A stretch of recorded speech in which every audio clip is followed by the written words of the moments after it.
How to fix Telegram not working on iPhone.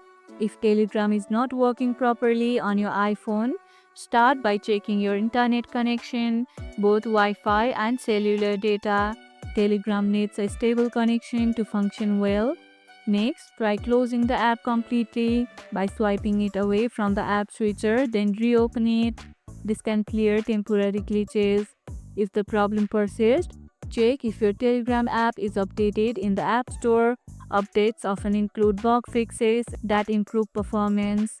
Also, go to your iPhone setting and confirm that Telegram notifications are enabled. Sometimes disabled notifications can make the app seem unresponsive. Restart your iPhone to clear background processes that might interfere with Telegram. Have you faced issues using Telegram on your iPhone? Share your experience or tips in the comments below. These simple steps can resolve most problems and get Telegram working smoothly again on your iPhone. And if this video helped, hit the like button, share it, subscribe and leave a comment.